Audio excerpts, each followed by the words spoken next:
Olá, queridos e queridas, sejam bem-vindos ao Fim de Casamento. Como é que vocês estão? Eu espero que vocês estejam muito, gente, muito bem hoje, porque eu quero compartilhar com vocês algo muito importante para mim. Quem está lá na rede de apoio no WhatsApp do Fim de Casamento sabe do que eu estou falando. Nós conseguimos alcançar a marca de 30 mil inscritos aqui no YouTube e eu estou muito feliz, gente. Quando eu olho para a marca de 30 mil pessoas que confiam no meu trabalho, vem aquela Anne de 1 ano e meio lá atrás, lá naquele sítio, gravando o primeiro relato, que era falando sobre a minha vida. E assim, eu tô aqui tentando, gente, eu acho que é a 8ª vez que eu tô tentando gravar esse vídeo para vocês. Porque é impossível a gente não se emocionar, né, com o propósito, crescendo cada vez mais. Cresce tanto que se tornou até muito maior que eu, gente. O Fim de Casamento, ele é muito maior do que eu imaginei que ele pudesse chegar. Então, para você que me ouve, muito obrigada pela tua companhia, pelo teu apoio, pelo teu amor destinado a mim durante todos esses meses, né, de Fim de Casamento. Para você que me ouve, que não sabe do que eu estou falando, nós somos uma rede de apoio, 30 mil pessoas aqui que confiam no meu trabalho, que estamos aqui para te alertar todos os dias. Alertar contra o quê, Anne? Relacionamentos abusivos, narcisistas, manipuladores, tóxicos, através disso daqui, ó, dos relatos que eu tenho trazido para você todos os dias.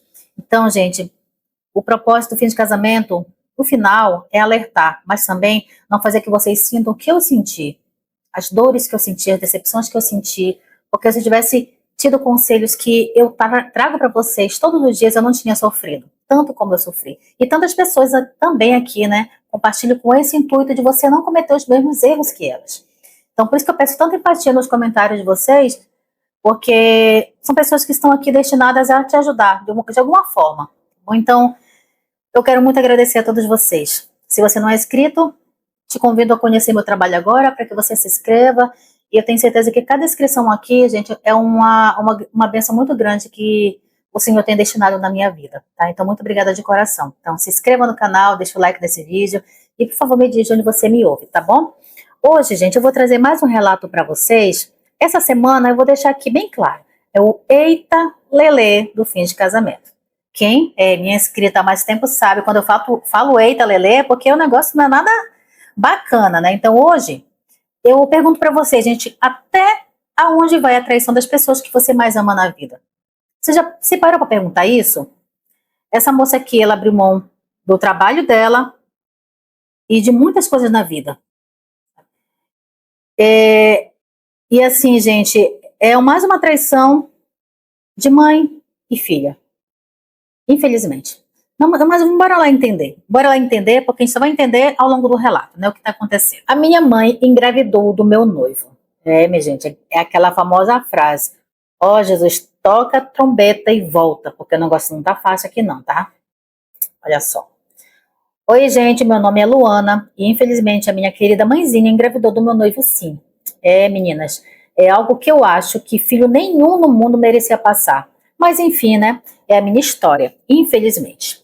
Bom, Anne, eu hoje estou com 26 anos e o meu irmão está com 6. Eu só descobri essa história há 1 ano. A minha mãe se separou do meu pai quando eu tinha 9 anos, de 9 para 10. E ela sofreu muito com ele. Meu pai era um homem muito agressivo, apesar de ser um ótimo pai para mim, até hoje.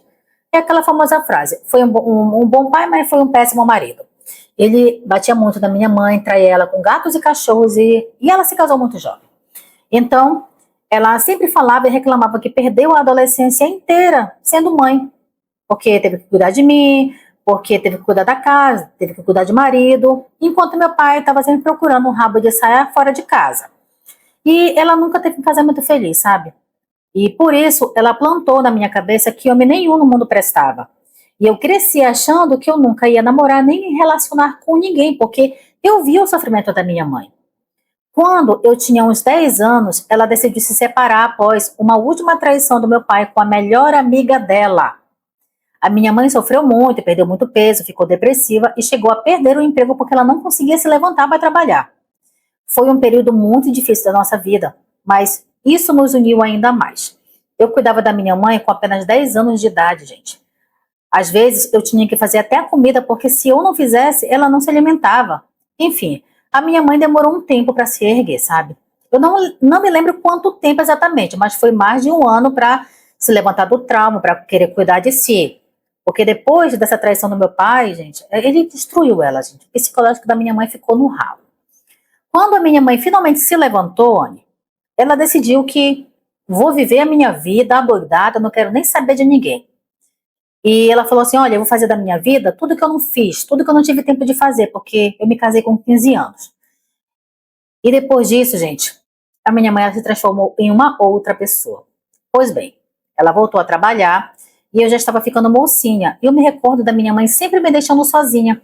As noites eram regadas em festas, farras e muitos namorados. A minha mãe passou a namorar muito, começou a treinar, a se cuidar, ficou linda, maravilhosa.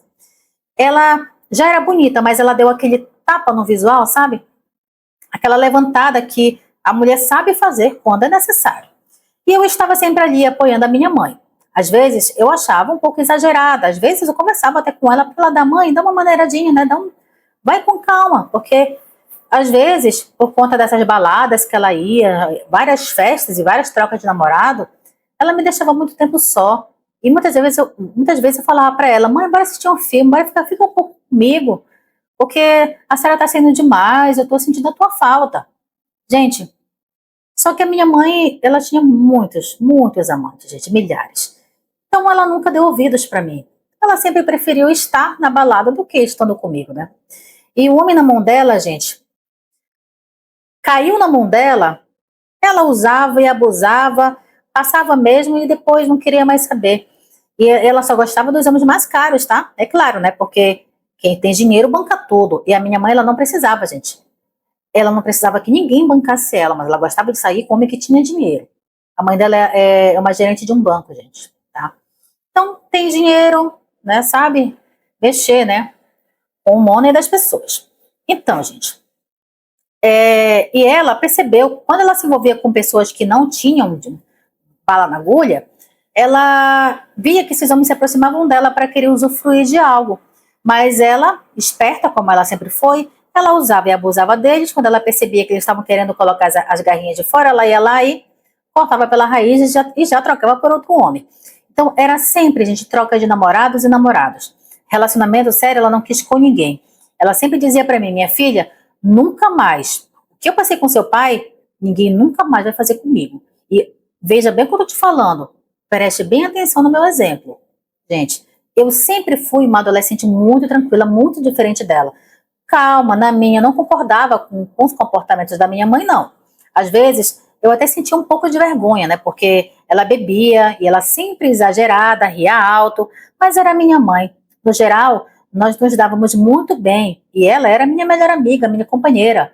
E ela me contava tudo, gente. Às vezes, eu achava até meio exagerado, porque até os atos sexuais que ela fazia lá com esses homens, ela vinha e me dizia, ah, foi legal, ah, não, isso aí não foi legal, não.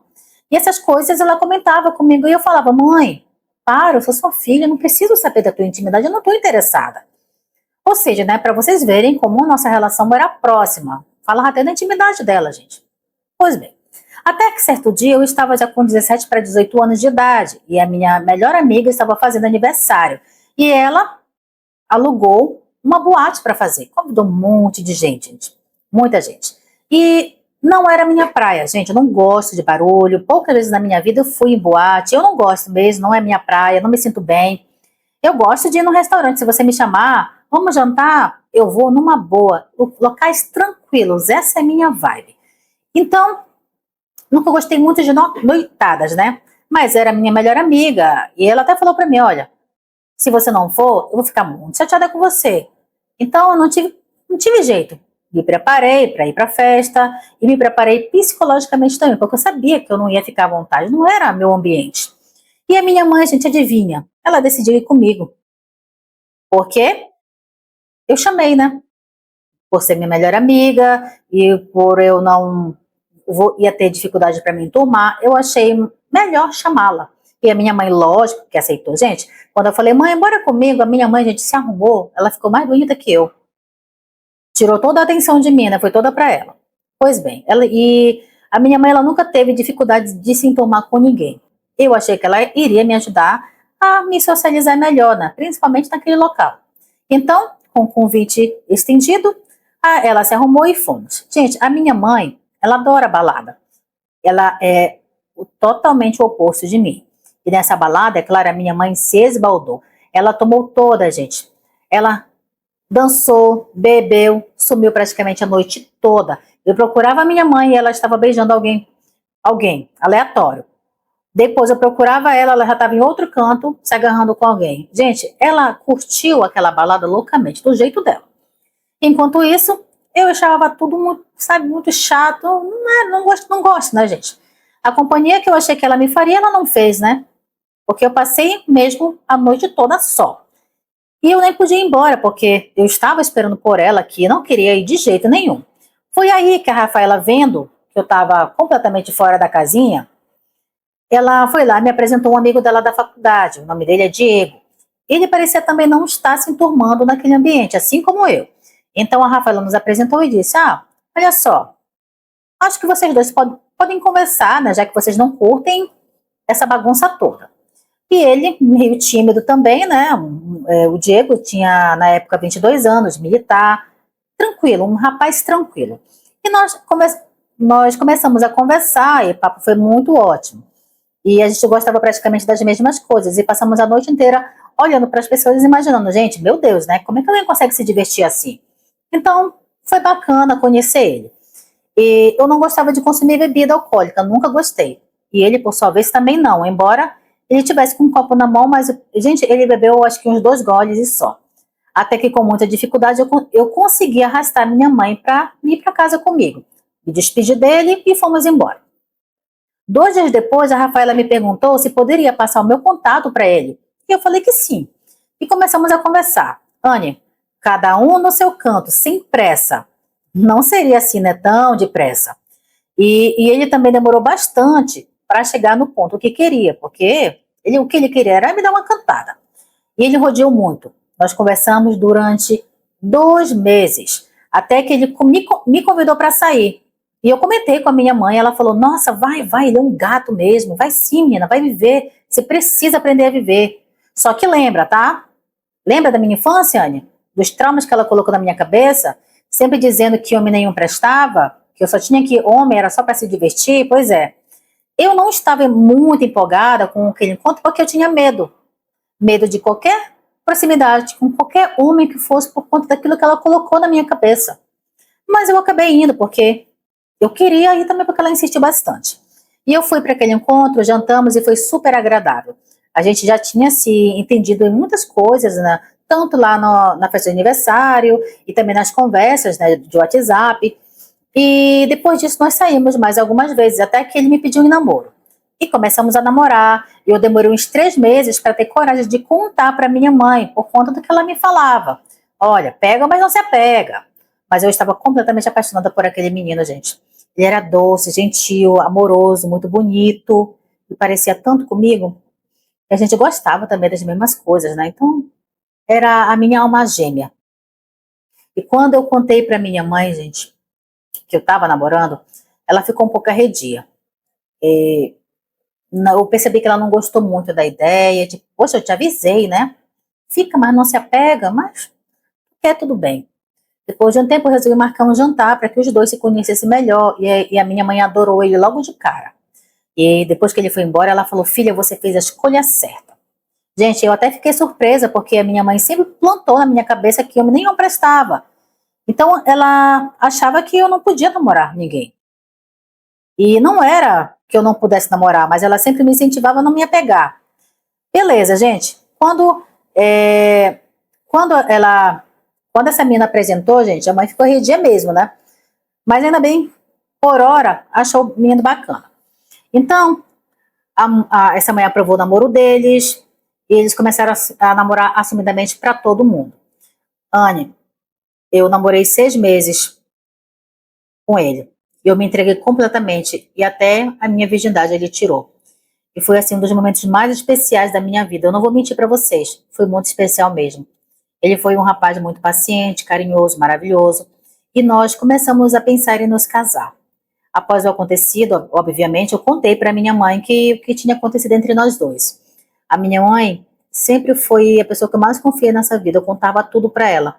E graças a Deus nós tínhamos essa liberdade de conversar. E quando eu falei para ela, mãe, eu já tive minha primeira relação, ela ficou emocionada porque ela sempre lidou com o sexo de uma forma muito aberta, então não era um tabu para ela. E ela ficou muito emocionada quando eu contei o que tinha acontecido e que a gente estava feliz e que corria tudo bem. Após 2 meses que eu me entreguei para ele decidiu alugar um apartamento para ele, porque ele queria morar sozinho, queria ficar mais próximo da faculdade, porque os pais dele moravam na zona norte da nossa cidade, e era muito distante. E aí combinamos que aos finais de semana eu começaria a ir para lá, porque eu também trabalhava, eu estudava perto da minha casa, e, e nós ficávamos até muito distantes, né?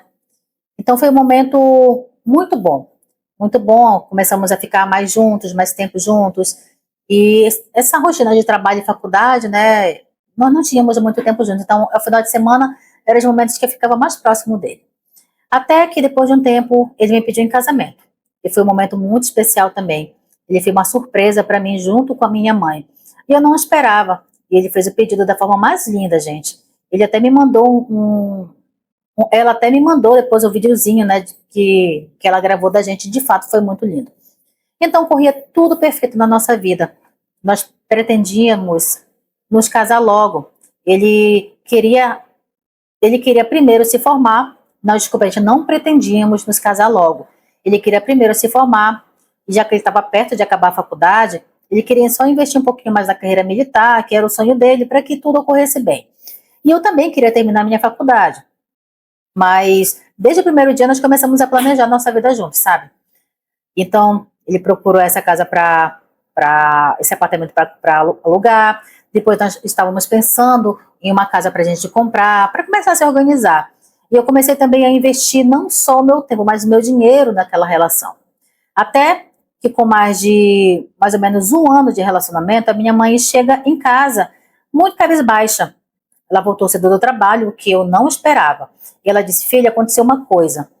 E ela estava chorando muito. A cara dela parecia que ela tinha passado o dia chorando, muito abatida. E ela me abraçou e me mostrou o papel que ela estava segurando. Gente, a minha mãe estava grávida. Na hora foi aquele choque, mas eu sempre tive um sonho de ter um irmão.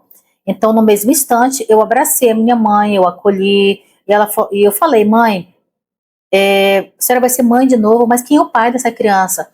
E ela disse, não, então, minha filha, não tem pai, não. A minha mãe cogitou várias possibilidades de interromper aquela gravidez, mas eu fui contra todas elas.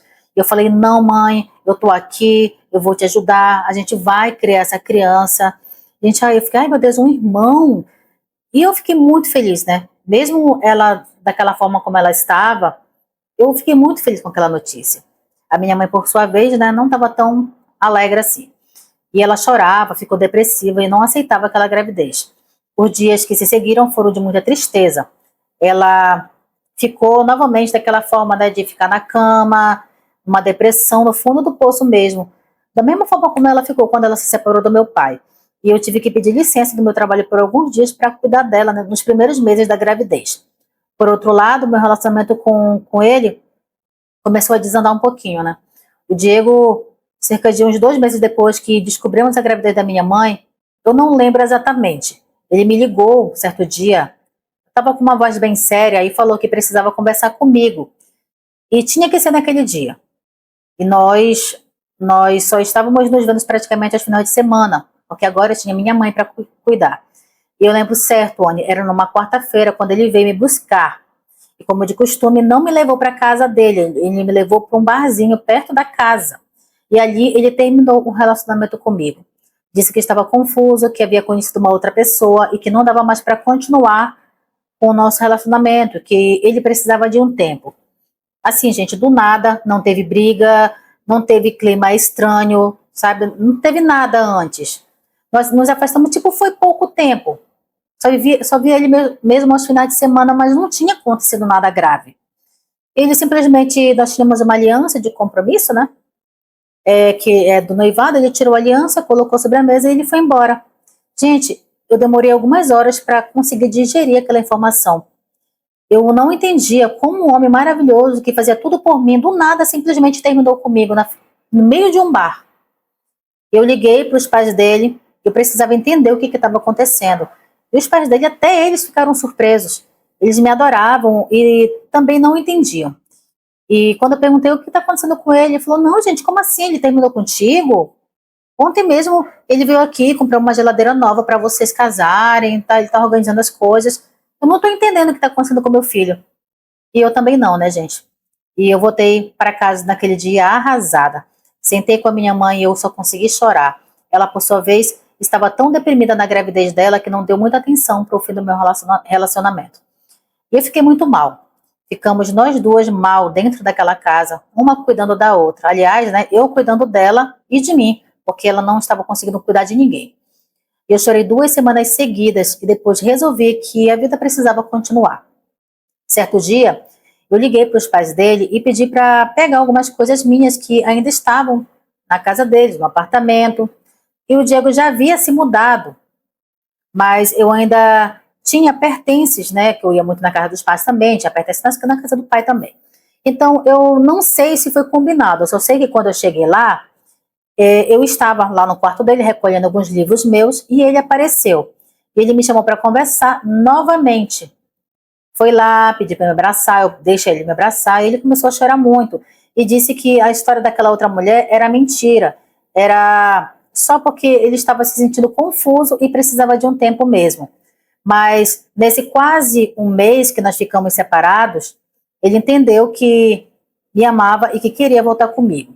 E depois, gente, eu perguntei sobre essa pessoa aqui, ele falou, lembra da história da outra mulher? Era mentira? Porque ele usou isso para ela. Tá, não, eu tô passando por uma outra mulher, para que ela desencantasse dele, para que ela não fosse atrás dele. Não, ele tá apaixonado por outro, então não acabou mesmo, né? Foi por isso, tá? Para que vocês entendam. Então, eu fiquei, depois que ele fez isso, que ele falou, não, eu amo você, eu quero ficar contigo, eu fiquei um pouco arredia com ele. Porque eu sofri muito, gente, naqueles dias. Das semanas que nós ficamos sem, né, sem contato. Eu sofri muito. E, Anne,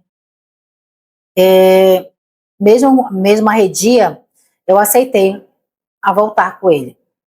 E dali para frente, não nos desgrudamos mais. Se ele já era maravilhoso comigo antes, ele ficou 10 vezes melhor, porque agora ele tinha medo de me perder.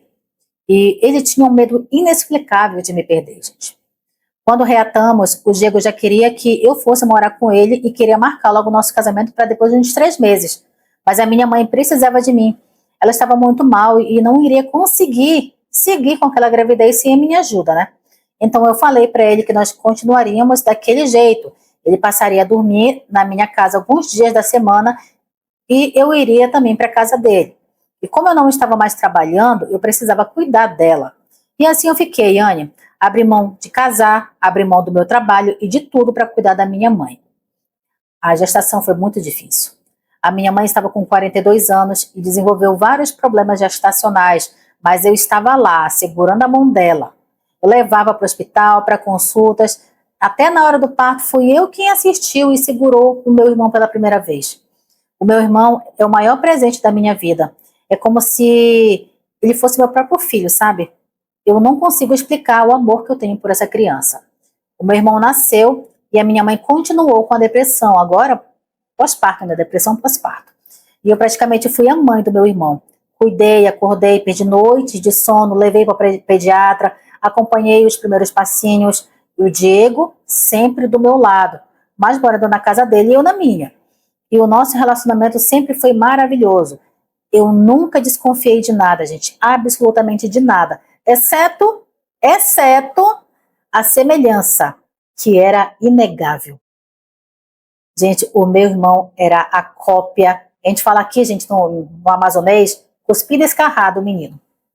Né? O menino era cuspido escarrado o pai. Ai, gente. Era tipo, gente, cara de um focinho do outro. Até os jeitos, gente, jeitos, o menino tinha dele. Quanto mais o meu irmão crescia, mais a gente percebia aquilo, as semelhanças. E o tempo foi passando e a minha mãe começou a se recuperar e começou a sair novamente. E aí chegou a hora de eu sentar e conversar com ela para que eu pudesse, de fato, me casar como eu queria e ir para minha casa. Mas o meu irmão, ele pediu muito, né? Pediu muito para que eu não fosse, gente. Ele era pequenininho.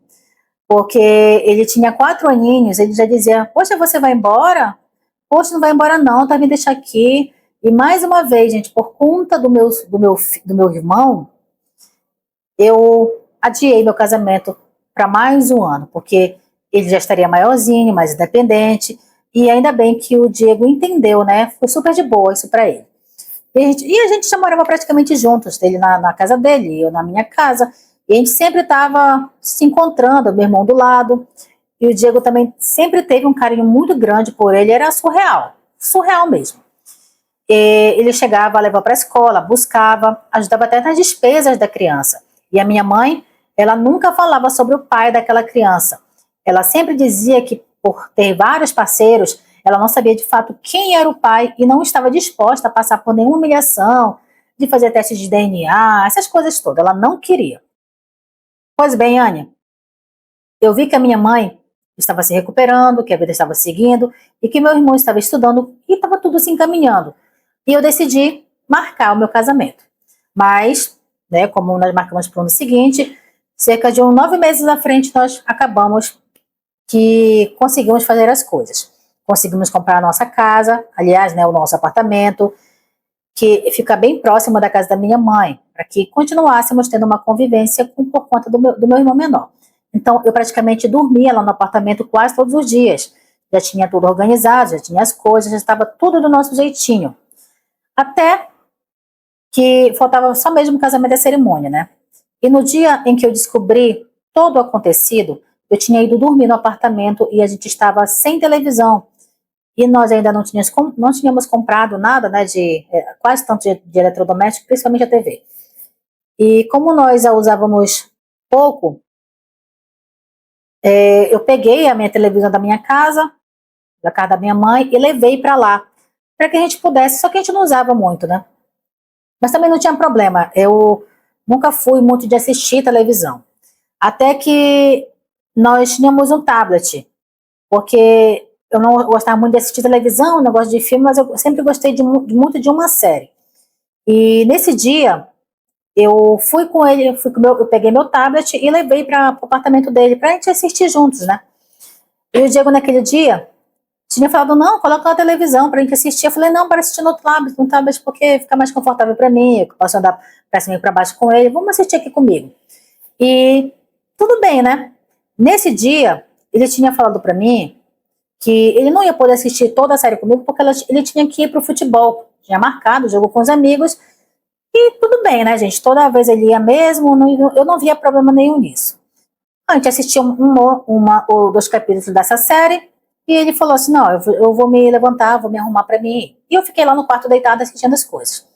Ele, às vezes, até me convidava para ir, porque tinha sempre as namoradas dos outros amigos lá, noivos, esposas, mas não era a minha vibe também. Como eu disse, eu nunca gostei de muito barulho, de lugar com muita gente, eu nunca gostei. Então eu preferi ficar em casa mesmo. Organizei algumas coisas no apartamento, coloquei algumas coisas para arrumar, e eu liguei o tablet, mas na correria do dia, eu tinha esquecido de carregar o tablet. Então, eu assisti cerca de 5 minutinhos com ele e ele descarregou.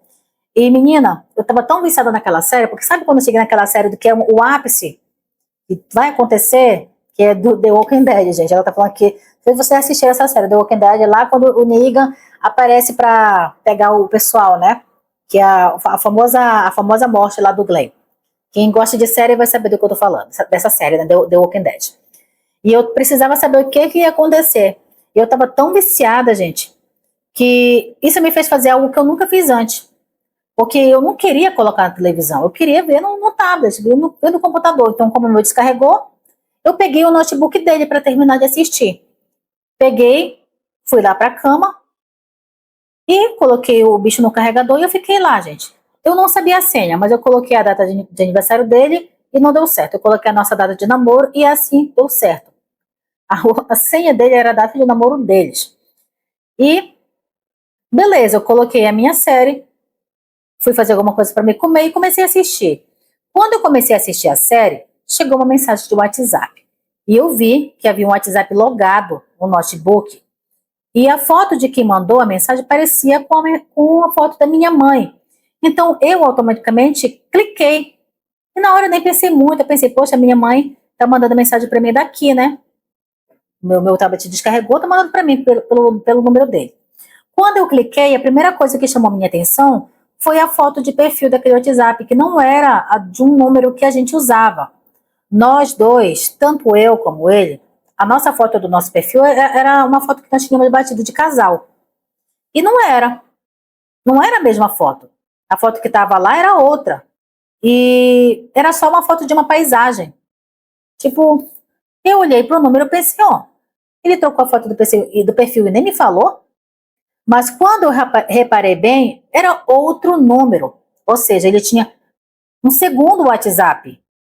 E eram muitas interrogações na minha cabeça, gente. Mas bora lá. A minha mãe estava falando o que ela estava falando com ele. Quando eu cliquei, era a minha mãe. Ela estava mandando para ele a data da mensalidade da escola do meu irmão. E aí eu comecei a rolar as conversas. Como assim? E começou as conversas, gente. Olha, eu me sinto muito culpada por estar fazendo isso com ela. Não era pra gente ter feito isso. Ah, a gente nunca pode falar sobre isso. Ah, ela nunca vai nos perdoar. Gente, eram coisas desse tipo. E eu engolindo seco. Vou até engolir uma água agora, gente. Gente, eu tô contando essa história, Ana. E eu precisei parar algumas vezes para conseguir continuar, porque eu passo mal. Continuando. Até que eu cheguei nas mensagens mais antigas. E lá estava, gente. Os dois marcando jantares, encontros, o arrependimento. Ai, a gente não podia ter feito isso. Ah, eu considerei que isso não pode acontecer de novo. E depois acontecendo de novo, e depois de novo e de novo, até que veio a notícia da gravidez, a depressão. Estava tudo ali documentado. Nisso, que eu estou olhando, adivinha quem chega? Ele. Quando ele veio, ele chegou perto de mim para me dar um beijo. Ele falou: Oi, amor, eu cheguei.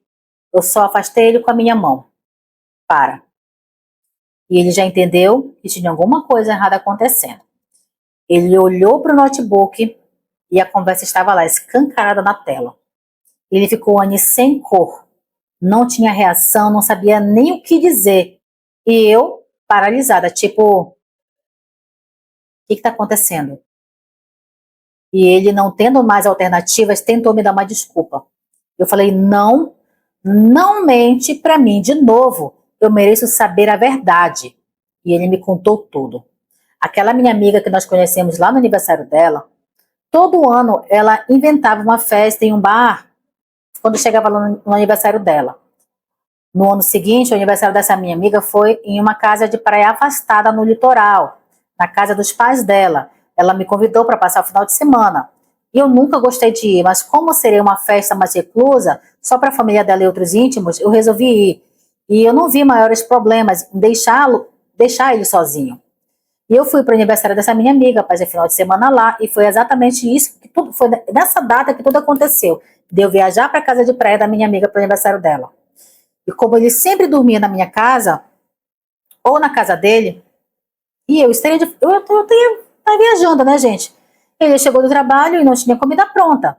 A minha mãe tinha mandado mensagem dizendo que se ele quisesse ir jantar lá na casa, ele poderia. Ele foi jantar na minha casa. Ele me disse que começaram a tomar um vinho, a rir, falar sobre coisas da minha infância, e quando viram, tinha acontecido. Uhum, tá bom, né? Ele disse que quando acordaram no dia seguinte foi aquele desespero, aquele arrependimento de ambas as partes, segundo ele. Mas dias depois, mesmo eu já tendo chegado de viagem, eles se encontraram novamente para combinar que nunca poderiam falar sobre aquilo. E eles ficaram de novo, depois de novo, de novo, de novo. E após muitas vezes ficando e se sentindo culpados, prometendo que nunca mais iriam fazer mais, a minha mãe acabou engravidando. E ela surtou, ele surtou, e por isso ele terminou comigo lá naquela época. Então, quando ela falou que tinha mulher, que ele falou que tinha mulher na história, era minha mãe, gente. Depois ele disse que não era, né? Eu até cheguei, gente do céu. Que onda, gente, que onda. Quando a minha mãe engravidou, ela surtou, ele surtou, e por isso ele terminou comigo na época. Não era porque ele estava envolvido emocionalmente com outra pessoa, era culpa mesmo. Ele não conseguia olhar na minha cara. Mas após sentar com a minha mãe para conversar e decidirem que eu nunca poderia saber disso, os dois combinaram tudo e me enganaram por todo esse tempo.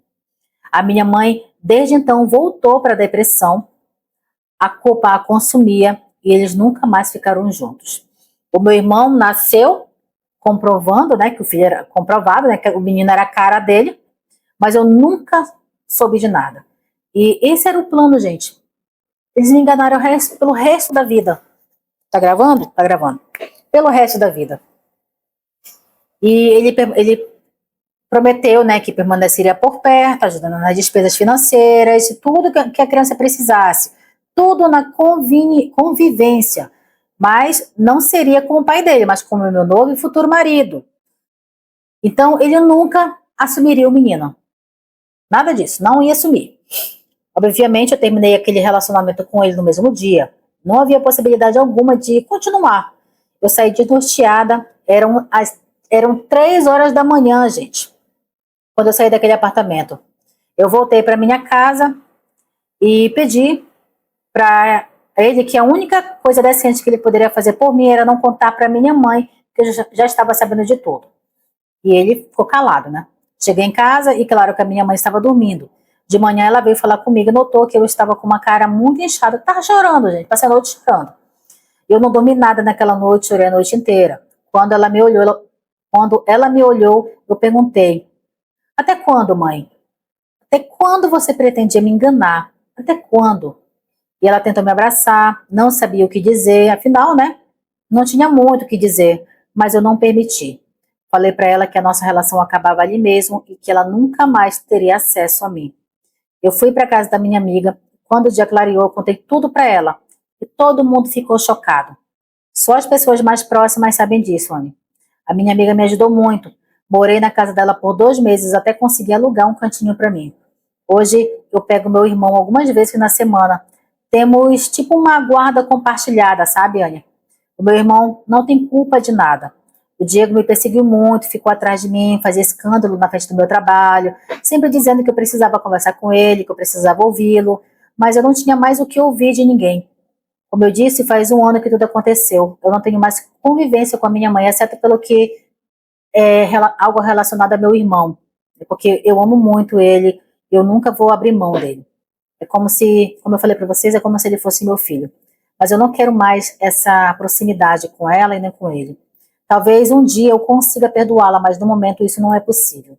Ainda dói muito, ainda dói demais. E essa, infelizmente, é a minha história. Eu fui traída pela pessoa que eu mais amava e confiava na vida, que foi a minha própria mãe. Não foi nem tanto por ele, sabe, gente? Homem vai, homem vem, mas a minha mãe, isso eu não sei se eu sou capaz de superar. Ai, gente, que história. 6 anos. Ela descobriu que que o irmão dela era, gente do céu, filho do noivo dela depois de 6 anos. Eles iam guardar isso para sempre, sem sombra de dúvidas, para sempre. Então, eu não vejo como se arrependeu. Arrependeu é falar, né, gente? Sentar com a pessoa e ser clara com ela. O menino tá crescendo cada vez mais, tá cada dia mais parecido com ele. Como que isso pode acontecer? Então, gente, essa aqui é um dos relatos mais profundos de distorção de papéis familiares. Aqui tem manipulação, tem quebra absoluta da lealdade também. Quando nós analisamos o comportamento das 3 pontas desse triângulo, o cenário, gente, que se revela é cada vez mais assustador. Né? Então, bora lá para análise. Como é que cada um operou aqui nessa dinâmica? O primeiro, a mãe. A inversão de papéis, egoísmo e a busca pela adolescência perdida. O comportamento da mãe é moldado por um trauma não tratado do passado, mas que desencadeou para uma falta crônica de caráter sem limites. A síndrome da adolescência tardia, por ela ter casado aos 15 anos e sofrido com um marido abusivo, quando ela se separou, ela tentou recuperar o tempo perdido. Ela inverteu os papéis com a filha. A Luana virou a adulta da casa, com apenas 10 anos de idade, e a mãe virou uma adolescente rebelde, né? Farras, futilidade com homens, exposição da intimidade, essas coisas. A ausência de limites parentais. Ao tratar a filha como melhor amiga, ao ponto de contar detalhes sexuais, a mãe eliminou a barreira do respeito dela. Para ela, na sua mente distorcida, a filha era uma igual, uma colega de balada. O mecanismo da culpa. Ela usou a depressão 2 vezes como escudo. Primeiro, para ser carregada pelas costas pela filha. Segundo, quando engravidou do genro. A depressão dela no pós-parto não era apenas hormonal, era a incapacidade de lidar com a própria podridão. E para não encarar o julgamento, ela aceitou o pacto de silêncio e deixou a filha criar o filho, o enteado, de graça, né? Que legal isso aqui. Segundo ponto, o noivo, né, o Diego. O perfil do bom moço dissimulado. O Diego se camuflou sob o arquétipo do homem perfeito, homem tímido, militar, correto, que tornou a facada ainda mais letal. A covardia fantasiada de confusão. Quando a mãe engravidou, o primeiro instinto dele foi fugir. Ele terminou com a Luana em um bar, não deu muitas explicações, usou aquela velha desculpa, tô arrependido, não tô interessado por uma outra pessoa. E isso não foi arrependimento, gente, foi pânico de ser descoberto. Retorno, né, pelo medo do flagrante. Ele voltou chorando meses depois, porque percebeu que o plano da mãe era esconder a paternidade. Ele reatou o noivado e acelerou os planos de casamento por pura estratégia de contenção. Lembra quando ele voltou? Não, bora casar logo, bora casar logo. Ela, não. Meu irmão era muito pequeno, né? Bora esperar mais um tempinho. Depois de 9 meses eles iam casar. Tá tudo pronto, gente, tudo pronto. E a vida dupla calculada. Manter um segundo WhatsApp secreto por 6 anos, pagar despesas e carregar o segredo enquanto estava com o noivado marcado, casamento marcado, gente, isso é um nível de simulação muitíssima. Ele transformou a traição em uma rotina. Tá? Terceiro ponto, né, a Luana. A cegueira da confiança e o despertar traumático. A Luana, ela operou durante anos sob o viés da confiança cega. A mente humana, ela sabota aquilo que é doloroso demais para aceitar. A negação intuitiva. A Luana via que o irmão era o clone do noivo. Os trejeitos, o rosto, tudo. Mas a mente dela bloqueava a conclusão óbvia, porque aceitar que a mãe e o noivo fizeram isso seria destruir a sua base de segurança. Ela preferiu acreditar na desculpa da mãe, de que eram muitos parceiros, que ela não ia se submeter a exame de DNA nenhum, do que falar a verdade, né? A resiliência parentificada.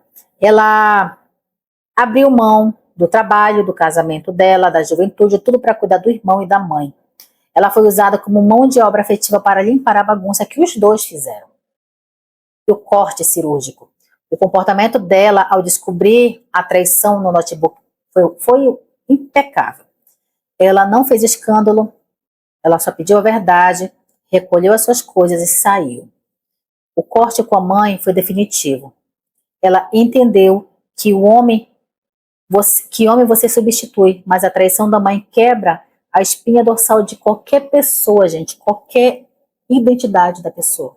Quebra. A gente sabe, gente, traição de mãe, traição de pai é algo que vai na alma da gente. Então, o que eu entendi aqui, gente, é que os dois queriam um plano perfeito que duraria a vida inteira. Se isso não tivesse acontecido, se o tablet dela não tivesse descarregado, se ela não tivesse gostado tanto dessa série, de ficar assim, ai gente, eu vou assistir, e feito tudo para assistir, ela não tinha descoberto, gente. Olha só como é que são as coisas, né? Como é que o destino ele se encarrega de colocar tudo no seu devido lugar e de mostrar tudo que está encoberto. Olha só como é que as coisas acontecem. Então, outra coisa que me chamou muita atenção é que eles criaram uma estrutura para que ela não descobrisse, não tivesse descoberto, né? Ai, gente. A decisão da Luana de manter o vínculo apenas com a criança, que é uma criança inocente, e isolar os dois traidores é a única escolha saudável para preservar o que restou da sua própria sanidade. Então, gente, alertas aqui para a vida, tá? Cuidado com as armadilhas de confiança cega. Mulheres aqui, a nossa amiga viveu, é o pesadelo de qualquer filha, de qualquer filho, mas deixa lições duras sobre comportamento humano Limite, gente, que nós nunca devemos ignorar. Então, primeiro, perigo de inversão de papéis. Quando o pai ou uma mãe começam a agir como se fosse um filho, vivendo na gandaia, não tem responsabilidade, joga toda a carga emocional para cima da criança, o sinal de alerta ele tem que acender. A Luana, aos 10 anos de idade, ela já tinha a responsabilidade de uma pessoa adulta que ela não deveria. Então, a mãe estava fazendo a mesma coisa que o pai da Luana fez com a mãe dela. Perdeu toda a adolescência para cuidar de filho, para cuidar de casa. E a Luana, aos 10 anos, muito mais jovem, estava fazendo a mesma coisa, cuidando da mãe, subsequente cuidou do irmão. Tudo isso, né? Então, essa quebra de hierarquia é prejudicial, gente, dentro de um relacionamento. Mãe tem que ser mãe e filho tem que ser filho, cada um no seu quadrado, tá? Segundo ponto, intimidade demais, vira falta de respeito, gente. Mãe é mãe, amiga é amiga. No momento em que a mãe começa a contar detalhes das suas relações sexuais para a própria filha, ela cruza uma linha muito perigosa. Quando a intimidade vira esculacho, o respeito ele morre. E quem não respeita a privacidade da filha dentro de casa também não vai respeitar o noivo dela lá fora, tá? Terceiro passo, a cilada do bom moço. Cuidado com o homem que é perfeito demais.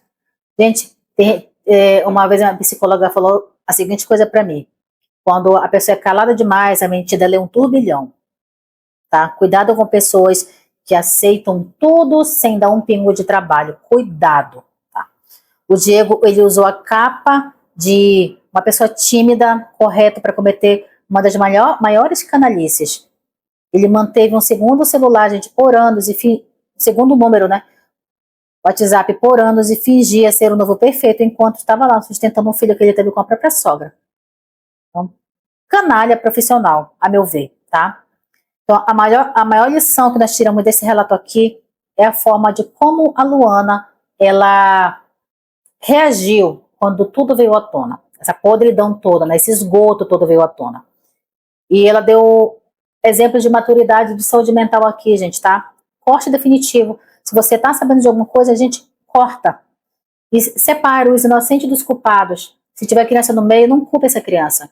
Ela não tem culpa de ter nascido, ela não tem culpa da podridão dos dois, tá? E outra coisa, não dê palco para escândalo. Você pode estar destruída, completamente acabada por dentro, mas não deixou. Saia com a cabeça erguida. Seja superior. Porque depois quando você se iguala ou fica menor, quando você faz as mesmas coisas que ele faz contigo, você acaba se igualando ou fica até pior que eles, tá? Então não faça cena, não dê palco para ninguém. Então, e uma outra coisa, né? Novamente sobre a intuição, nunca ignore, gente. Se você está vivendo as mesmas coisas que a Luana, se teu irmão, teu primo, seja lá quem for, é a cara do teu parceiro, olha aí, ó. Fica de olho, abre os olhos, tá? Se tem celular escondido, investigue também. A verdade pode doer, pode destruir, pode, sabe, acabar com muitas coisas, mas sempre olhe pelo lado bom. Livramento. Como será se eu tivesse casado com esse homem? Ela falou isso.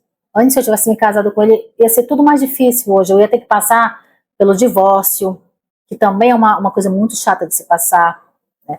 Então, gente, chorar pelo um traidor não compensa. Chorar pela mamãe traidora não compensa. Erga a sua cabeça e pense numa coisa, tá? Livramento. Tudo que aconteceu aqui foi um livramento para essa mulher. Hoje ela está sem ninguém. Ela não pretende ter relacionamento ainda, tá? É tudo muito recente.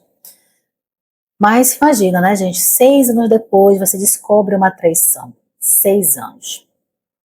É muito gente do céu, minha língua até hoje está travada. Me entristece muito essa situação. Porque isso já aconteceu há muito tempo, né? Tem 1 ano que ela descobriu tudo, mas como é que uma pessoa consegue enganar a outra, estar ali, dizer que ama, ter feito tudo que ele fez, sabe? Não foi uma noite só, quando eu bebi muito e aconteceu. Não, gente, foram várias vezes, várias vezes. E se ele amasse de verdade, ele tinha falado para ela a verdade, né? principalmente vendo a semelhança. Então isso me entristece muito. Para ela eu desejo que ela continue bem, continue na terapia, entenda sobre seus traumas, não ache que, assim como ela quis colocar na tua cabeça, homem nenhum presta, homem só serve para usar e jogar fora. Não é isso, gente. Tem homens muito bons aí, que também querem uma família, que são pessoas com uma ótima índole, que são pessoas corretas, pessoas íntegras. Não se fez para relacionamento não, achando que todo homem é ruim, que todo homem presta. Até mesmo, né, homem que pensa, mulher não presta, mulher só presta para comer e jogar fora, só ralar a mão e pronto, acabou, se me divertir, usar e abusar e pronto. Não. Tem muita mulher boa, mulher íntegra, que quer ter um casamento, que quer ter sua família, tá? Então, dê tempo ao tempo. Então, coloque a carroça na frente dos bois, que não vai dar certo. Continue na sua terapia, entenda as suas dores, cure as suas feridas, e no momento certo vai acontecer, tá? E a criança também, né? Poxa vida, isso me entristece ainda mais, quando eu tenho um inocente no meio. Então, meus amores, para ela, um grande abraço. Muito obrigada por compartilhar teu relato aqui que eu fiz de casamento. Eu tenho certeza que muitas pessoas tirarão grandes aprendizados daqui, assim como eu tirei também, tá? Então, para ela, um grande abraço. Muito obrigada pela coragem em falar a tua história, né? Abrir novamente essa ferida que ainda está sangrando. E é isso, para você que tem um relato para compartilhar aqui com o Fim de Casamento, sinta-se à vontade. Saiba que aqui você não terá julgamento da minha parte, nem da minha equipe. Aqui nós temos conseguido dar vozes a muitas vítimas que muitas precisam de ajuda. E isso para mim é recompensador. Tá? Então se você tem um relato para compartilhar, saiba que o teu relato ele pode salvar a vida de alguém. Tudo que você passou pode ser a chave que essa pessoa precisa colocar para abrir a porta da tua prisão, tá? A forma como você saiu, tudo que você aprendeu, gente, você não tem noção de como ajuda, tá? As pessoas dizem que conselho dado conselho bom, né, comprado é dado, né? Pois é. Olha aqui os conselhos que as nossas depoentes, os depoentes têm deixado aqui, são grandiosos, tá? Então eu te convido, se você tem uma história para compartilhar, Fim de Casamento é aqui. No outro canal, que é os Piores Encontros, é para encontros que não deram certo, tá? Tenho recebido muitos relatos também do Piores Encontros, teremos muitos vídeos lá também. Te convido a conhecer o meu outro trabalho, o meu outro lado, né? Aqui a Anne é mais séria, lá é a Anne mais good vibes, mais tranquila. Mas aqui o papo é mais sério por conta dos alertas que nós trazemos, por conta de relacionamentos abusivos, né? Muitos narcisistas também, muito relacionamento com agressão. Então, isso precisa de uma seriedade, né, mais aparente para vocês aqui. Então, meninas, muito obrigada mais uma vez. Te convido a fazer parte também da nossa rede de apoio. Se você me assistiu até aqui e não se inscreveu, sabe que este é o meu trabalho, é assim que eu conduzo o Fim de Casamento, tá bom? Então, se você gostou, peça a tua inscrição, coloque like nesse vídeo e me diz aí a tua percepção desse relato, o que você achou. Se é a primeira vez também, coloca de onde você está me ouvindo, tá bom? Para que eu possa te recepcionar. Então é isso, meus amores, um bom restante de semana, espero que vocês estejam bem, continuem bem. E é isso aí, né? Vamos aí, que tem muito trabalho pela frente e eu preciso muito de vocês, tá? O apoio de vocês cada dia mais. Então, um grande abraço, vejo você nos próximos relatos e na nossa live na sexta-feira. Beijão, gente. Tchau, tchau.